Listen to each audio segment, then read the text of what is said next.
Welcome to Econ 102, where economist Noah Smith and I make sense of what's happening in the news, technology, business, and beyond through the lens of economics. Let's jump right in. Hello, sir. How are we doing? It's good to see you Saturday. Thanks for coming. Absolutely. Yeah. By the way, side note, I was just talking to this guy. He wants to build an abundance publication, almost like what Barry Weiss has done for the center right. He wants to do for the center left. Anyways, I know you're about to go to Taiwan or busy, but maybe you should chat with him at some point if intrigued. He's like, oh, he used to work at the Atlantic he used to work at the Information. He used to work at Sam Harris's Waking Up or his media empire. I think listeners of this podcast would be very interested in kind of, what's upcoming for the left. And I think there's opportunity for more media in this space. Kind of, I don't know if Pod Save America was this like 8 years ago or whatever, or 15 years ago. But yeah, it just seems like, a lot of the independent media has been on the right, and there are people like you and Ezra Klein and Matt Iglesias, of course, but it feels like there's opportunity for just more great content on the left. That's new media. Of course, everyone was saying left needs its own Rogan or whatever. I mean, maybe it doesn't look like Rogan, but yeah, just media that appeals to a newer demographic, that center left. Yeah. Well, that's, it's, so Derek Thompson would be very interested in this. Yeah. He's a guy that I would talk to. He's in touch with Derek. Yeah. I put him in that camp. And maybe let's use that as a segue to, you wrote about why it's not enough to just not be progressively, extreme progressive, that the center left needs to regularly sort of critique the extreme left or call out the extreme left. Of course, not as much as it calls out the right, but enough so that it's not associated with the extreme left. What kind of critiques or in what ways would you like to see it call out the extreme left? Like, what's most important to say to the extreme left? What's most important to say to the extreme left? Well, I don't know that you can say much to the extreme left. I think you have to talk to anyone who's not part of that. The extreme left, Or about the extreme. You can't say pipe down, you're making us lose the election. That's not winning elections for Democrats is not their goal. If they have any goal of political power, it's to seize power within the Democratic Party, to carve out, a space of themselves or potentially to win nominations, to basically, they're not even thinking about winning national elections. They're thinking about taking over the Democrats. And this has been true for a while. Bernie Sanders would rage against the Democratic establishment and blah, blah. And then this has been true really since, McGovern or really McCarthy that's Eugene McCarthy, not the famous persecuting McCarthy. That's Eugene McCarthy's campaign in 1968. You had all these hippies who were sort of angry about the fact that McCarthy didn't win. They showed up to protest at the Chicago convention, and Mayor Richard Daley called in a bunch of thugs to basically beat the hell out of them. And this is a famous thing that happened in 1968. And then in 1972, they got more organized, and they actually managed to get their guy McGovern in, who wasn't that radical guy. He was just against the Vietnam War, very strongly anti-war. So he was a guy that they liked. Eugene McCarthy was more, left on a number of issues. But then McGovern was just against the war, and then he was opposed by the establishment, and then they got him in there. They just barely squeaked him in there at the convention, actually.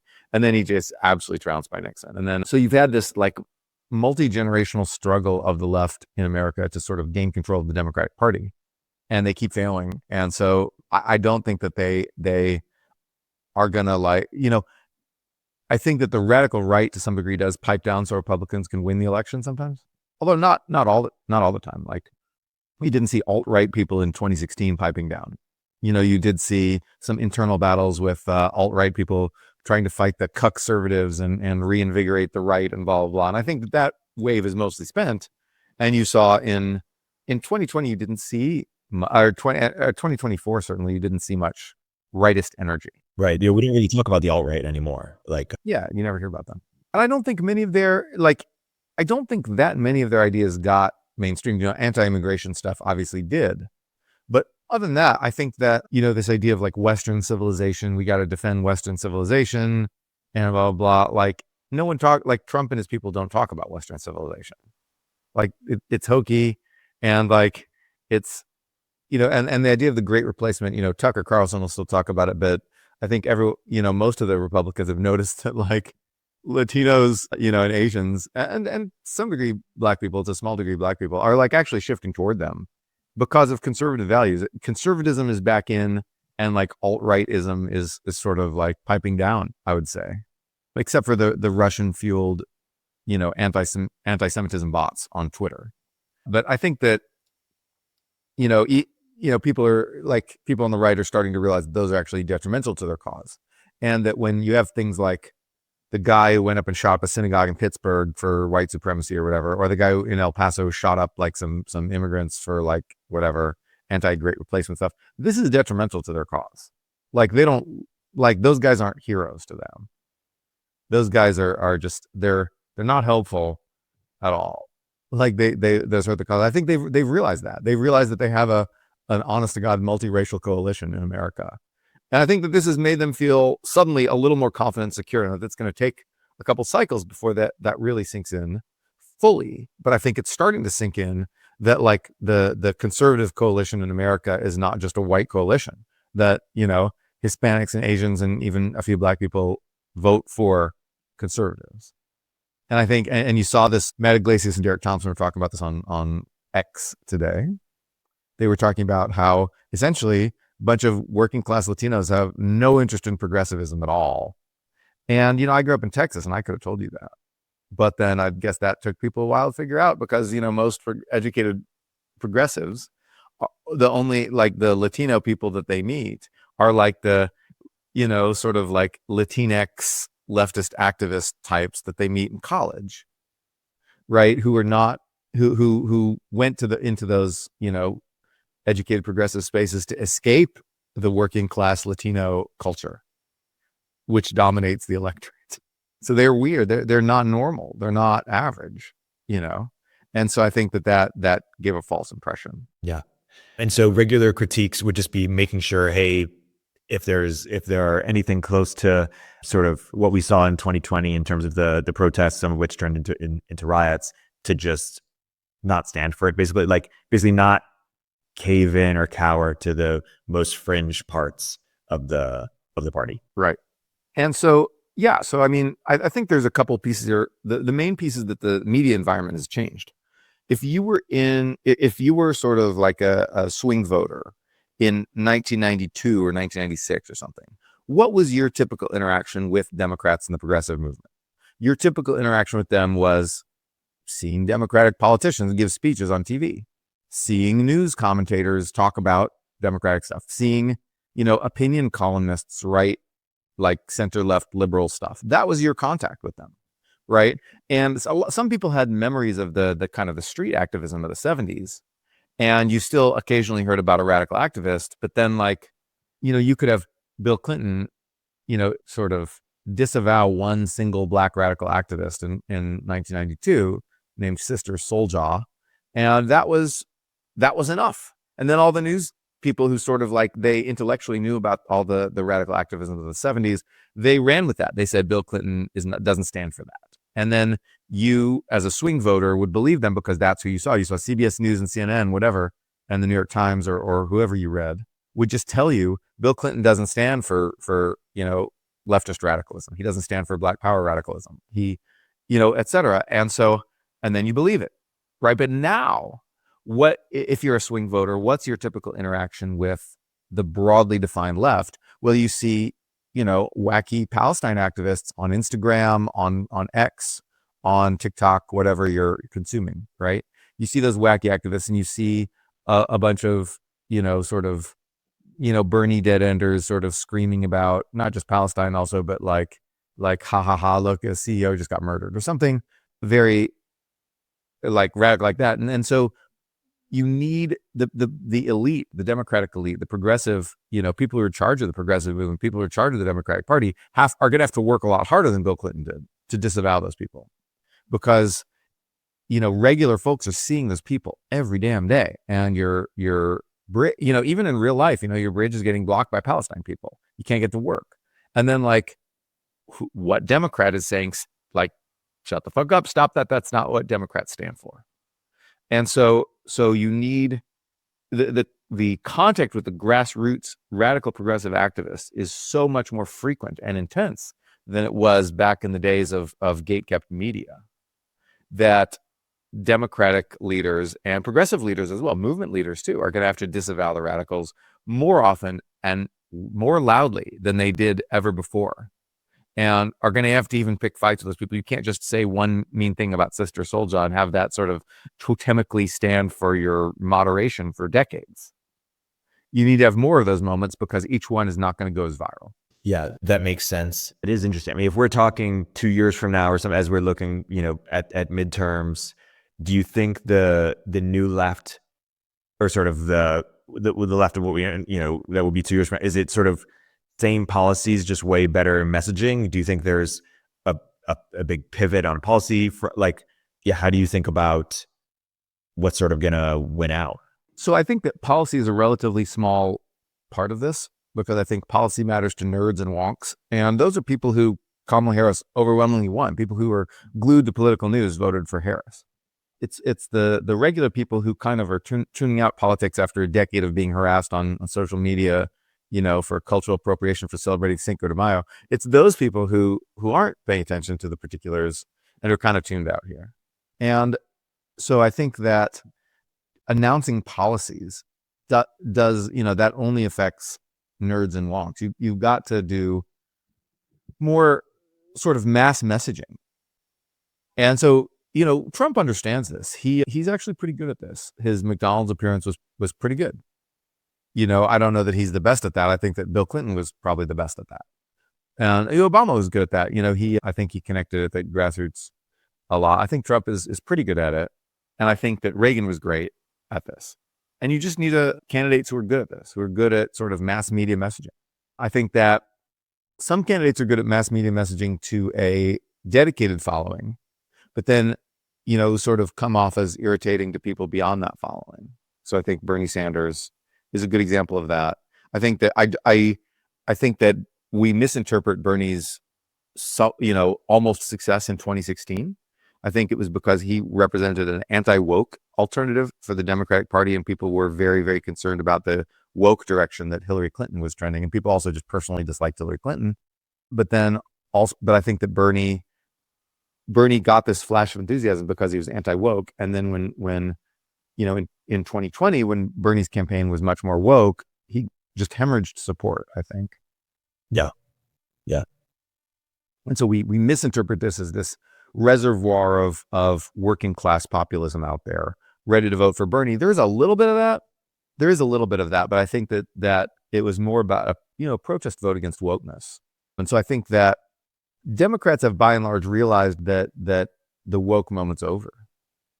And if a few haven't realized it, I think the people who still think that it's woke time, in America, are people ensconced within very cosseted institutions. They are people deep in academia, deep in the NGO complex, who just, those people are always very late to get the message of what, the zeitgeist is in America. But I think that you see campus activism cooling off, except for like a few Palestine radicals who everyone else is just like, fuck you, let me get a class. You saw this spring, you saw the big university protest for Palestine, and they didn't really take off. They tried to shut down campus, but they didn't really get support from a huge percent of the people on campus, like Black Lives Matter did, a decade earlier. The woke moment's over, and people are really, the people who want to still advance that agenda are hunkering down within institutions and hoping that people don't see them, and they can sort of do things secretly within institutions. But that's what conservatives were doing a decade ago. They were hunkering down and hiding within, like little institutions that protected them and favored them. And it ultimately didn't work. The sort of the woke wave ended up penetrating everywhere. But now the anti-woke sort of, Thermidorian reaction will penetrate everywhere. And eventually even like, administrators at like, I don't know, Ohio State University, wherever, those people are gonna eventually get the point. It's just gonna take more years. But voters still wonder whether Democrats are, pushing that kind of stuff. And I think some of the, Kamala Harris pivoted to centrism, but didn't ditch race-specific messaging. She would talk about how such and such a policy or whatever will like help, Black and brown people, specifically, and then leave out how it would just help all Americans. Policies that would help working class white people or working class Asian people didn't get that fact didn't get mentioned. And so people thought of these as racially redistributive policies when they weren't. That language that stuck with Democrats from the 2010s has not been entirely expunged. We haven't gone back to the Bill Clinton and Barack Obama attitude of just talking about things as benefiting all Americans, or at least talking about the middle class. You notice no one talks about the middle class anymore? Yeah, it's interesting. We'll continue our interview in a moment after a word from our sponsors. There are over 1.5 million nonprofit organizations in the United States and millions more around the world. How do you know which ones can make the biggest impact with your donation? GiveWell was founded to help donors with that exact question. They pore over independent studies and charity data to help donors direct their funds to evidence-backed organizations that are saving and improving lives. GiveWell has now spent over 17 years researching charitable organizations and only directs funding to a few of the highest impact opportunities they've found. Over 100,000 donors have used GiveWell to donate more than $2 billion. Rigorous evidence suggests that these donations will save over 200,000 lives and improve the lives of millions more. GiveWell wants as many donors as possible to make informed decisions about high-impact giving. You can find all of their research and recommendations on their site for free. You can make tax-deductible donations to their recommended funds or charities, and GiveWell doesn't take a cut. If you've never used GiveWell to donate, you can have your donation matched up to $100 before the end of the year, or as long as matching funds last. To claim your match, go to givewell.org and pick podcast and enter Econ 102 with Noah Smith and Erik Torenberg at checkout. Make sure they know that you heard about GiveWell from Econ 102 to get your donation matched. Again, that's givewell.org to donate or find out more. What does the future hold for business? Ask 9 experts and you'll get 10 answers. It's a bull market. It's a bear market. Rates will rise or fall. Can someone invent a crystal ball? Until then, over 40,000 businesses have future-proofed their business with NetSuite by Oracle, the #1 cloud ERP, bringing accounting, financial management, inventory, and HR into one fluid platform.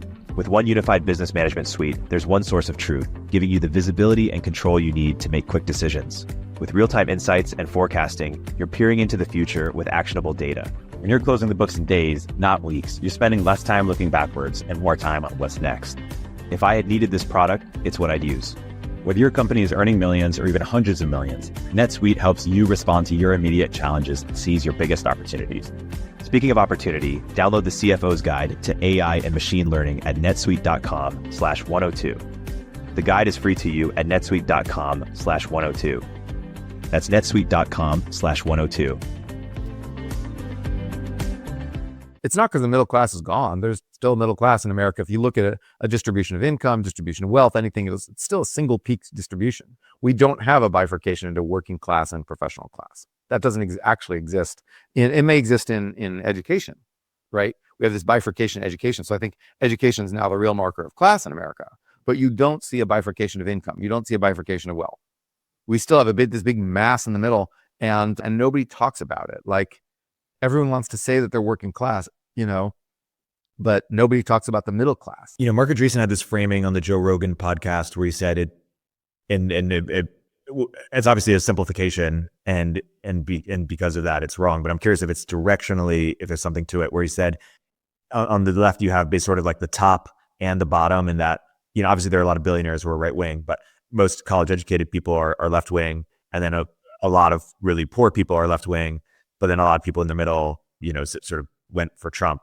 Is there, obviously that's too simplistic, but is there a directional truth to sort of, when you look at the income or wealth brackets, that being the case? Yeah, I mean, like, you definitely the Democratic base essentially is two groups. One is educated professionals, who are the most important and strongest element of the Democratic base, and the other is poor Black people. Although not necessarily poor Black people, just Black people in general can still constitute the Democratic base. And I think Trump won, 20% of Black men. That was considered a good performance for Republicans. But for any other group, that would be an absolutely crushing annihilation. Black people in general in America vote very strongly Democratic. And the reason you see Democrats still, winning the very lower income strata, although they didn't this time, actually, they slightly lost a bit. The reason you still see them as competitive is because in general, Black people have less money in America and vote incredibly strongly Democratic. The Black working class has not shifted away from Democrats nearly as strongly as the Latino working class, which shifted the strongest, and the white and Asian working classes, which shifted somewhat strongly. And so that hasn't happened. But then, electorally educated professionals vote, right? And they contribute money. They have money to contribute, and they set the agenda policy-wise, and they're all the talking heads. Working class Black people in general vote Democratic, but you don't see many of them talking in the national media, right? You see Black people talking in the national media, but they're, tend to be extremely highly educated professional types. But working class Black people have very little voice in the national media or conversation. So educated professionals are really the core of the Democratic base. And this is a problem, and it's no longer, I think it's no longer sufficient to say, well, Democrats are the party of the working class because working class Black people tend to vote Democratic. The exodus at this point is too big of working class people to say that the Democrats are still the party of the working class. In 2016, you saw a lot of this. You saw people saying, well, people who are very low income still vote for Democrats. It was heavily weighted by the extreme skew of Black voters.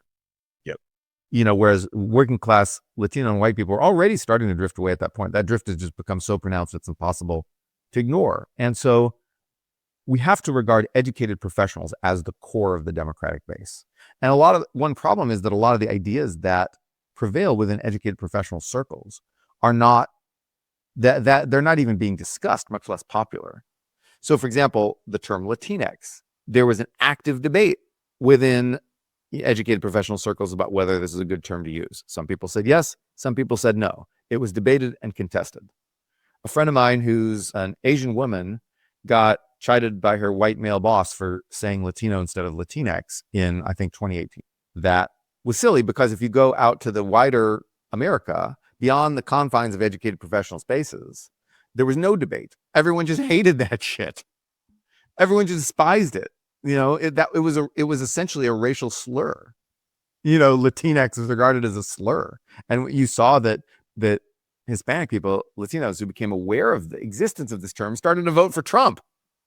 That's how much people hated this term. So the discourse within these educated professional spaces is out of touch. I wrote this post, the educated professional class is out of touch in America. Because what's being discussed in universities and in elite tech companies and in, NGO spaces and whatever, like what's being discussed there is just so out of sync with the wider conversations in America. Yeah. And Mark Andreessen exists within the educated professional class. He graduated from college. Don't let him pretend that he didn't graduate. He graduated from the same college my mom graduated from. All right. And he spends all his time around people who almost all have college degrees and are highly intelligent professional types, skilled knowledge workers. That's who Mark Andreessen spends his time around. And he's infuriated because of the progressive drift of those spaces. The same things he's mad about are the things that are making Democrats lose elections. That doesn't mean Mark Andreessen is personally in touch with the working class. It just means he happens to be mad about the same things because he has to see them every day. And working class people hear about them once and like, fuck, nope, not that. Shove it. And so that doesn't mean Mark Andreessen's in touch with the working class. It just means there happens to be a confluence of anger here. We should have Mark on the podcast if he's. Yeah. Confluence of anger is a funny term. One thing that's interesting, then we'll move off this topic, is it's sort of like there's something about the way Kamala ran her campaign. I don't know if it was Beyonce or I don't know, Oprah, these sort of people who in 2016, it feels like they would be like more in touch with the people. And now it feels like those same celebrities are less in touch with the people. Or maybe Elon just took over Twitter and that changed. Maybe I'm just like in a different bubble or something and they are just in touch. But it feels like, I don't think Twitter really does pull, I don't think it pulls any leverage.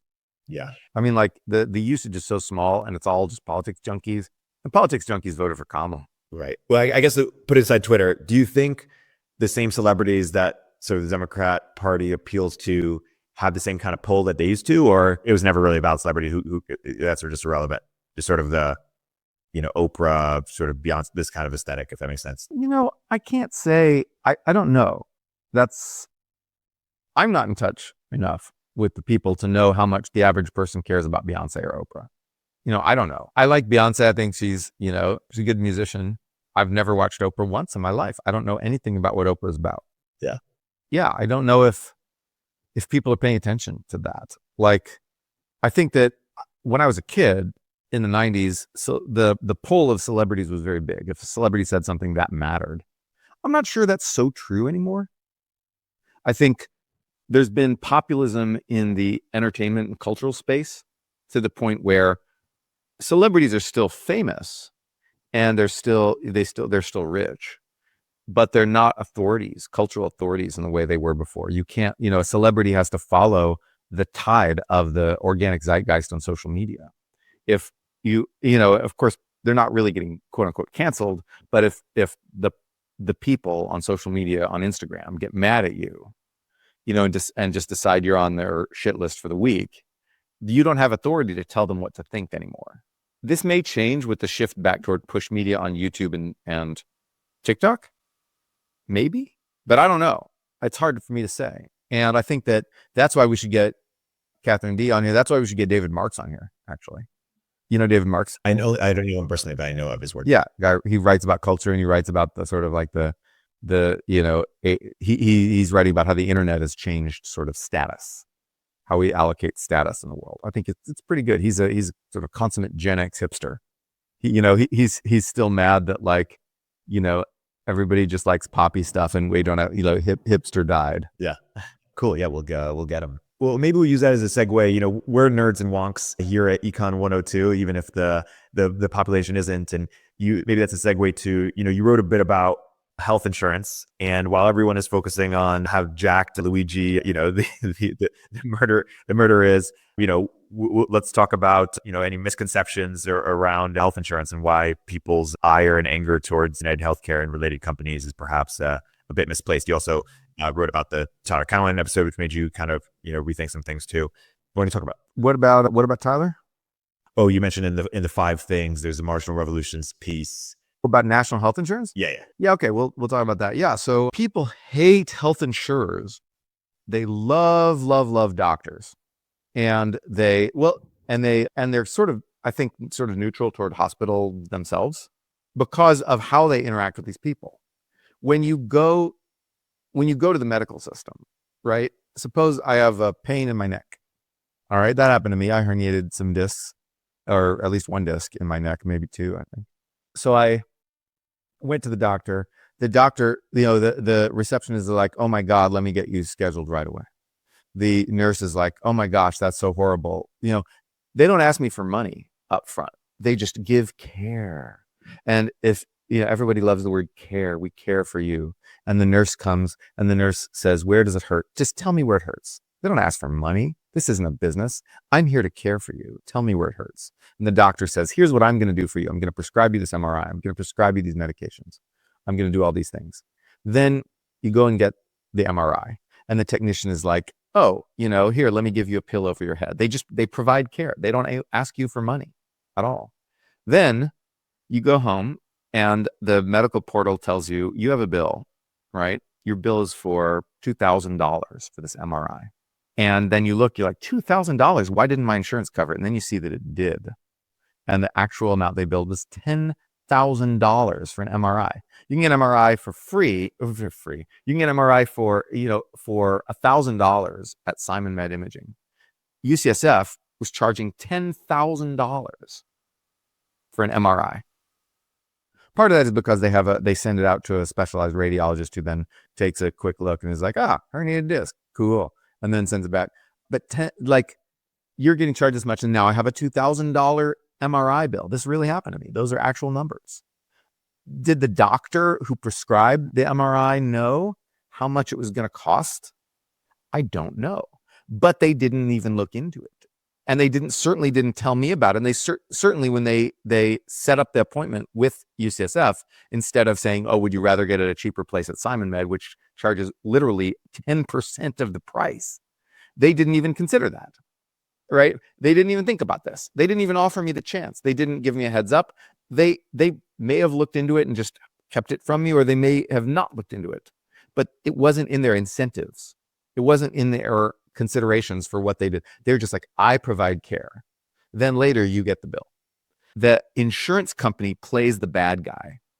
hey, insurance company, why didn't you cover all of the $10,000? Why did you only cover $8,000 of the $10,000?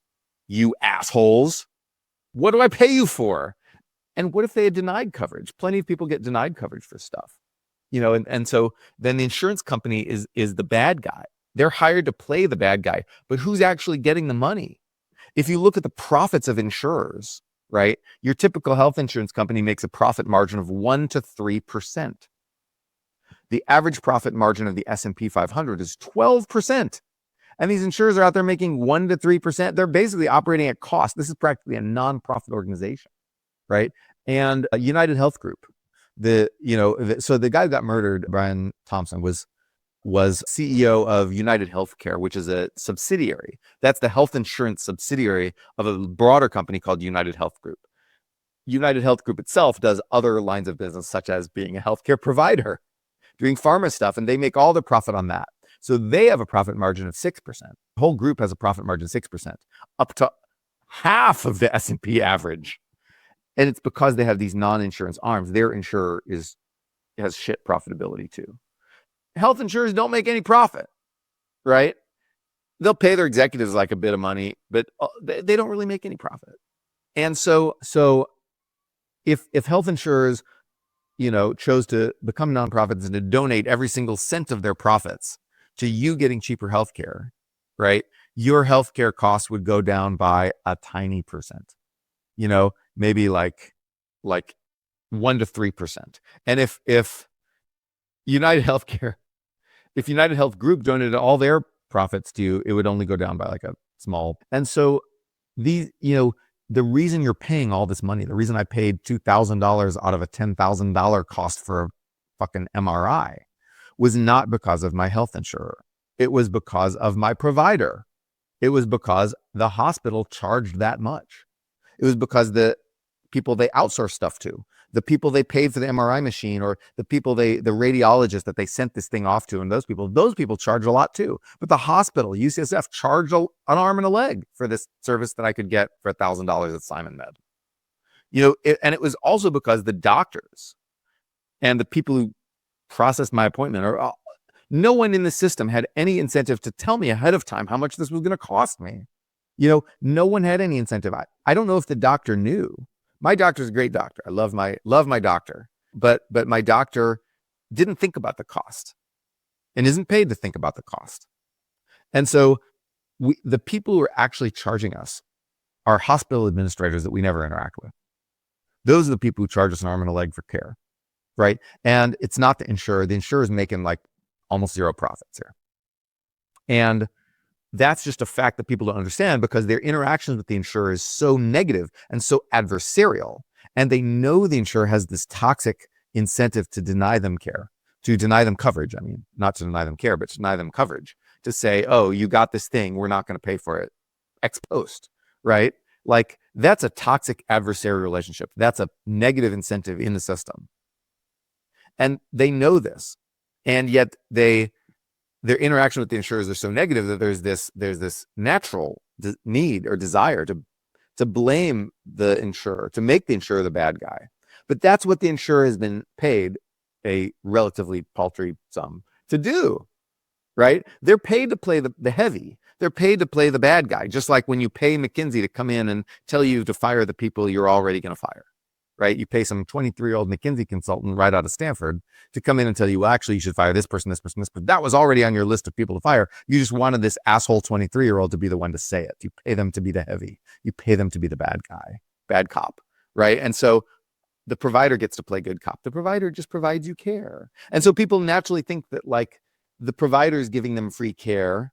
Why isn't the health insurer paying for that? I pay you premium. Why aren't you paying? Why aren't you making this care be just as free to me as the doctor made it seem when they delivered it, right? But in fact, the money's going to the provider. That's who's taking your money. They seem nice, but they're taking all your money. That's what I wrote. We'll continue our interview in a moment after a word from our sponsors.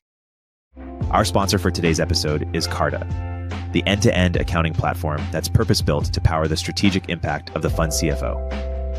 For the first time ever, private fund operators can now leverage their very own bespoke software that's designed from the ground up to bring their whole portfolio together, enabling formations, transactions, and distributions to flow seamlessly and accurately. The end result? A remarkably fast and precise platform that empowers better strategic decision-making and delivers transformational insights on demand, timely K1s, holistic fund performance data, and so much more. Come see the new standard in private fund management at carta.com/investors. That's carta.com/investors.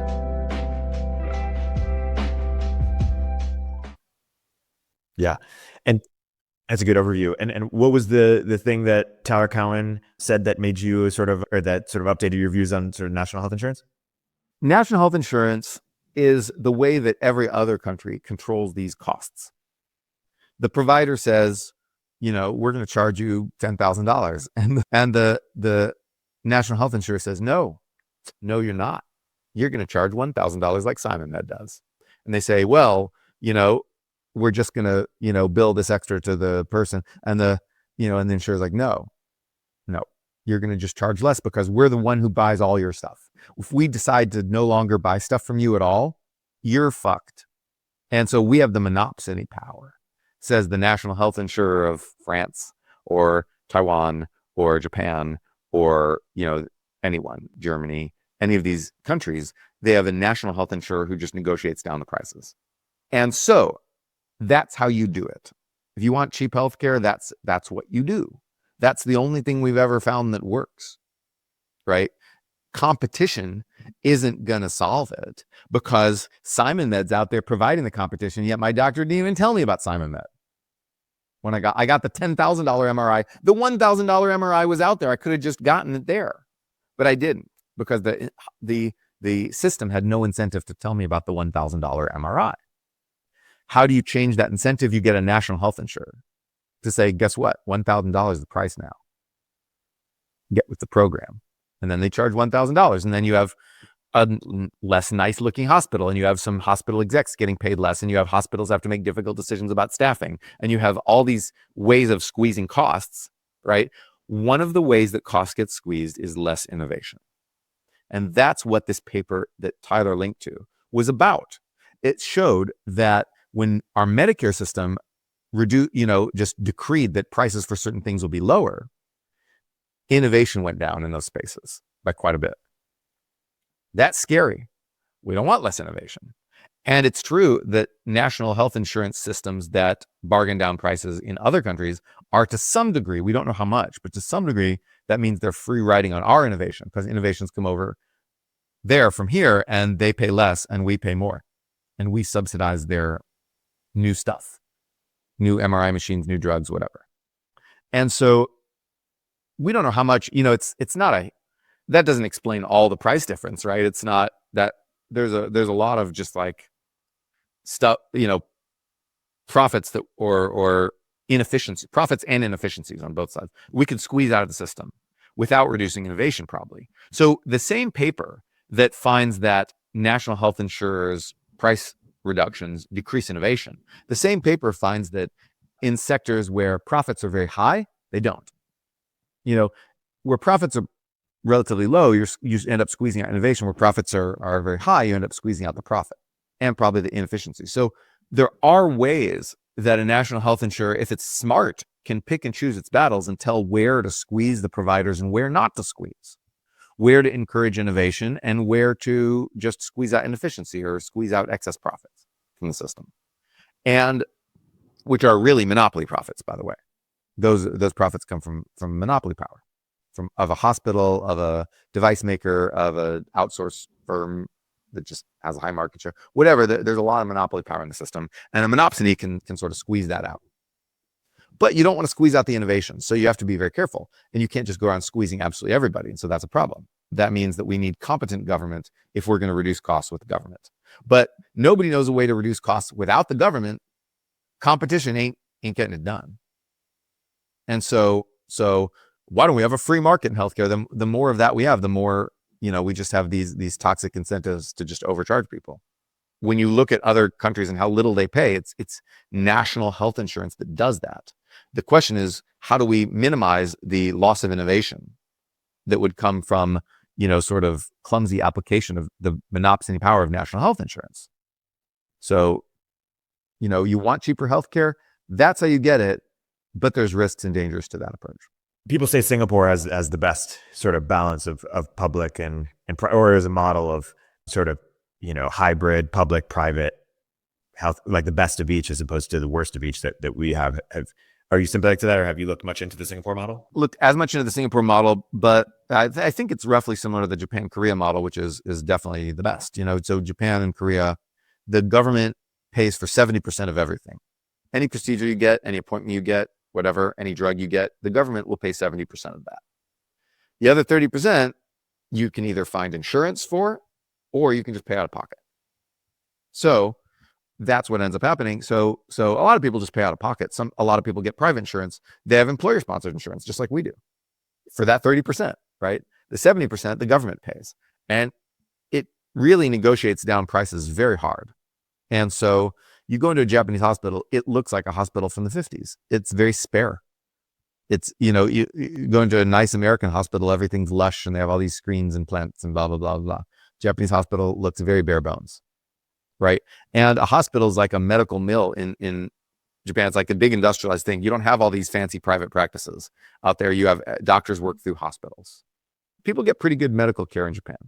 If I had a lot of things I would still want the United States system for, but a lot of things I would want the Japanese system for. They get pretty good medical care and they get it much, much, much, much cheaper than we do. Like a small fraction of the cost. Now, part of that is because we're richer and we can pay more. There's income effects, right, in the system. So we don't want to abstract away from that. Salaries for healthcare workers are higher, blah, blah, blah. But Japanese healthcare is always trying to relentlessly find efficiencies because the national health insurance is squeezing them, which is very different than a lot of Japanese businesses like banks, which are just insanely inefficient because nobody's squeezing them because there's no competition. Guess what? Japan obeys the laws of economics too. They're not magical elves, that just are free from the law of economics because we are Japan. No, that doesn't happen. Yeah. That's a good overview. As a last topic for today, I actually want to cover something you wrote about a couple of weeks ago that we didn't mention that I thought was just such an interesting, economics sort of topic, which is this idea of sort of, can we handle economic growth forever? And I'll briefly sort of summarize some of the questions, and then I'll get your perspective, which is that basically, Thomas Malthus a long time ago, was concerned that, we in his theory that we had limited resources and that as population continued to grow, we would sort of not be able to feed everybody because resources are limited. And then we had economic growth, and he was proved incorrect. There were enough resources for everybody. And then there were newer concerns, Paul Ehrlich and a lot of people in the environmental movement who said, hey, we might have resources for everybody, but we have a finite planet and we can't have exponential growth on a finite planet. And, we're already affecting the environment and, all the concerns there. And then it turned out that we could actually, disentangle sort of resource consumption and resource usage, or we sort of, the book More from Less and others have talked about how we've grown, we've actually used less, put less strain on the environment, and thus, getting rid of those concerns too. But if you play out just sort of, economic growth to its sort of, conclusion, there are questions as to, can we really handle infinite, sort of exponential, like at what point is it not sustainable? And enter Noah. What is any characterizations you'd have to my questions, or what is the sort of the right way of thinking about this question? Well, it's interesting because in the late 1800s, so Brad DeLong's book, Slouching Toward Utopia, is really good on this stuff. It's the best treatment you'll read of this. So I really recommend Brad DeLong's book. What you saw in the 1870s, population growth continued and even accelerated, but economic growth accelerated so much it overwhelmed population growth. Now, in the world, population growth is rapidly slowing down. Africa is the last place to have rapid population growth, and even that's slowing down a lot more than people realize. And in 10 years, there'll be conventional wisdom. Oh, Africa slowed down, but like now, people don't. Hasn't percolated through yet. But so everywhere's slowing down, and so this is allowing us to. This is taking some pressure off the rate at which we have to innovate in order to not put a strain on resources. So you can think of like number of people, like plus living standards equals resource demands, right? And so, yes, it is possible to have technological progress so quick, so rapid that you end up, being able to feed everybody and to have increasing resources allocated to everybody. And we've done that for a long period of time, but the required rate of innovation is less if your population grows more slowly. So Malthus isn't entirely wrong that way. And now the fact that population is growing more slowly is taking pressure off of resources, because if population were still exploding and everyone wanted to eat a bunch of beef, think of the land we'd have to use now. It would be more of a strain. It would be a lot harder to find, right? And so obviously economic growth isn't just using more resources. Economic growth is often using less resources. Economic growth is finding ways to get the same thing out of less resources, fewer resources, to use less water, to use less metals, to use less energy for the same thing that you get, less land for the same thing, for the same amount of pleasure, right? For the same amount of utility, satisfaction of desires. That is economic growth. And so there's intensive and extensive growth, right? Extensive growth means you just use more stuff. Intensive growth means find more efficient ways to use stuff. Extensive growth uses more resources. Intensive growth uses less resources. And so what this means is, yes, slowing population growth will take pressure off Earth resources and population shrinkage. But no, it doesn't mean, continued economic growth doesn't mean that resource use will increase because we have intensive growth. So those two things are true at the same time. So, you need to understand basically those facts. Does that make sense? That makes sense. But I will add, by the way, that there are also ways in which population growth can affect the rate of innovation that I think we haven't fully taken into account. Fewer people means fewer scientists, but fewer people to be scientists, right? Yeah. So, and there may be even more complex things, like fewer people means less product differentiation, which means less demand for innovation, blah, blah. I don't even know about those, but fewer people just means fewer scientists. The number of people who are qualified to become really good researchers is a small fraction of the population. The more we shrink the population, the more we shrink that fraction. So we shrink the pool of available scientists. And so Elon, in his quest to make us a multiplanetary species, is that some of the environmental logic, or some of the things we've been talking about in terms of like, hey, Earth just isn't enough to sustain all the growth that's coming. We're going to need to have a hedge or something, or how do you make sense of that? So the thing about population is it's an exponential function. People make other people, right? The number of people you can make is just a direct function of the birth rate times the number of people you have. So and what that means is that with exponential functions, you can have two long-term states. You can explode or you can die. All exponential functions are always either exploding or dying. We're always heading toward either overpopulation or underpopulation. There's no fertility rate at which population is stable. It doesn't, there is, but it's a measure zero thing. It's an exact thing you can't hit. So there's a range in which it'll explode slowly or die slowly, right? Very slowly. But there's no fertility rate at which population is neither exploding or dying. And that's a fact. And that's just how the function works. That's how the math works. So that means that in order to have long-term population stability, we need something called active stabilization. We need something that pushes fertility up a little bit when it's a little too low and down a little bit when it's a little too high. So instead of just letting it go on its own in a stable fashion, you just bump, and stay within the stable range. If you want to stabilize population, you've got to be able to control it. Now, we know ways to reduce fertility, and everybody birth control, whatever, blah, blah, make things more expensive. I don't know. We don't yet have good ways of raising fertility substantially. We know how to beat overpopulation. It's not hard. We don't know how to beat underpopulation. We have no thing that does that, right? We don't, some people claim that if you really, really increase payouts a lot to parents, then you can beat underpopulation. But the problem is that might make people stop working and then cause a big social backlash, whatever, to do payments that size. And other people talk about cultural interventions. Well, we need culture, right, to change so that people have more kids. Well, how do you do that? I don't know how to do that. And Elon's tweets aren't going to do it. People are like, oh, well, Elon Musk tweeted about kids, so I better have some kids. No. Well, Taylor Swift had 10 kids, maybe. No one will care. People won't see Taylor Swift's kids. Maybe there are cultural innovations that work, maybe interventions that work. Maybe there are, maybe if you create like really, really good communal housing situations for parents where like everybody sees all their parents having kids. Maybe then everyone will be, I should have kids too. And maybe you can do social engineering to make people have kids. I don't know. We should look for all these solutions, because if we don't, I think I know what countries are going to start doing, which is cut childless people out of pensions, Social Security, Medicare. If you cut childless people out of those things, then people will have kids, because that's the only way you won't be utterly destitute in your old age. Your kids become your pension again, as they were in the days before big government. That's what countries are going to try. That's what China's going to try. And within 10 years, I believe China will have seriously considered or implemented cutting childless people out of pensions.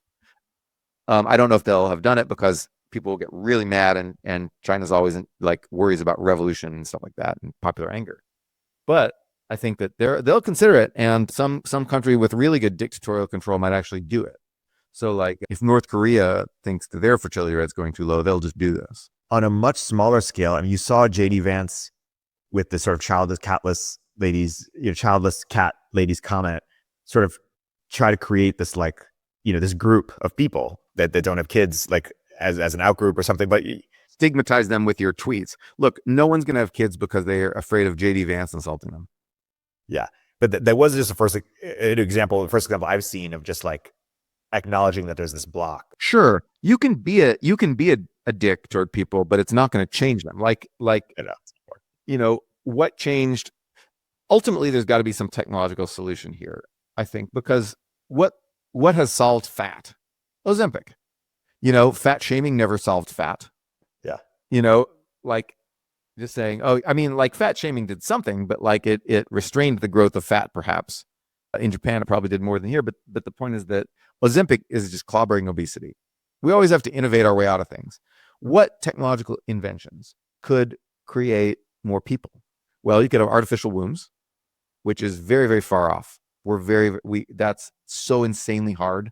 It's not going to happen soon. AI robot childcare. I think that's going to do a lot. That's what people should focus on, because we have AI, we have robots, AI to take care of your kids while you're gone. And you can just do your thing, and you can go and like have fun, and like go hiking, do escape rooms, hang out with your friends, have poly orgies. I don't know what you want, whatever you want to do as like a 35-year-old that you feel like kids would stop you from doing. Like now, why don't you just have an AI nanny? Of course, we should do cultural innovation of making childcare a lot easier for like poor people with kids should be able to raise the kids of rich people as they did in Britain. We should have that. That's a topic for another day. But so we should have like new childcare institutions that allow poor people to raise rich people's kids. So rich people and middle-class people's kids. Poor people should be able to raise middle-class people's kids, so that middle-class people are like willing to have more kids, like the British aristocracy were. But I think that the effect of that will be somewhat marginal, because not that many people will use it. Some people will use it, but I think that AI, like have a robot raise your kids. Like obviously there's big cultural barriers to that. I don't want a robot raising my kids. Well, okay, but someone will, and maybe, like it'll catch on over time. Robot tutors, robot nannies, robot guardians with laser. Like if someone tries to mess with your kids, like invade your home or something, a robot just zaps them with a laser. I would like laser death bot. You fuck with my kids, you get the laser. That's the cold open today. And so that's great. Anyway, I think that's the most promising technological innovation. I think obviously we'd like artificial wombs, but I think childcare is so much more work than pregnancy itself, that I think, robots to take care of your kids. That's the big way to technologically innovate. So if Elon really wants to push the needle on that, to move the needle, then he should start a company to make fully integrated robot childcare, push button robot childcare that you can always super rely on. He's already making AI for cars. Imagine how much people would pay to like just be able to like outsource childcare to robots. It would be a huge business. It's hard, but so is self-driving cars, right? Elon is a person who could do this. If Elon wants to make people have more kids, this is what Elon needs to do. And just tweets aren't going to get it done. Robot nannies are going to get it done. I like that as an idea. You linked to this in one of your other great posts on this topic, to a tweet thread about how some intervention in Mongolia, raised the status of mothers, but people get concerned about how that sort of intersects with, career-based feminism and stuff like that. And, there's this great Scott Alexander post from 10 years ago called Culture is Fixed, Biology is Immutable, Biology is Changeable. We usually think the opposite, which is like, it's hard to change biology and you could change culture. But, you mentioned Ozempic earlier. It's like, you could try all the fat shaming, which, might work on to some degree, or you could try all the Weight Watchers, all the stuff, or you could just give people a pill. And it turns out the pill works.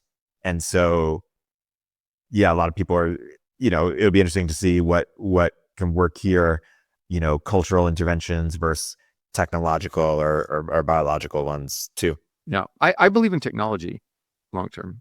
I am a believer in innovating our way, because technology is what has made fertility rates fall. Humanity in its natural state has high fertility. Humanity in our artificial technology-driven society has low fertility. That means technology made it happen, right? It wasn't just a bunch of childless cat ladies deciding culturally, like, we don't like kids anymore. It was technology that did this.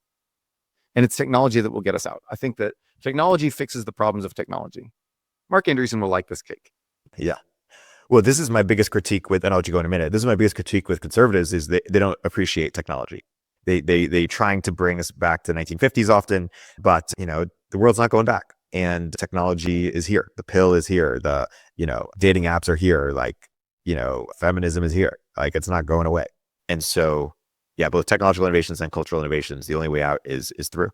Anyways, perhaps we'll leave on that optimistic note. This has been a great conversation on the new left, on health insurance and healthcare more broadly, and then also on economic growth and sort of our fertility crisis. Noah, as always, until next time. Until next time. Econ 102 is a podcast from Turpentine, the network behind Moment of Zen, In the Arena, The Cognitive Revolution, and more. If you like what you hear, subscribe and leave us a review in the App Store. You can keep up with both of our Substacks for written analysis of the topics we cover in the show at noahopinion.substack.com and eriktorenberg.substack.com. Thanks for listening.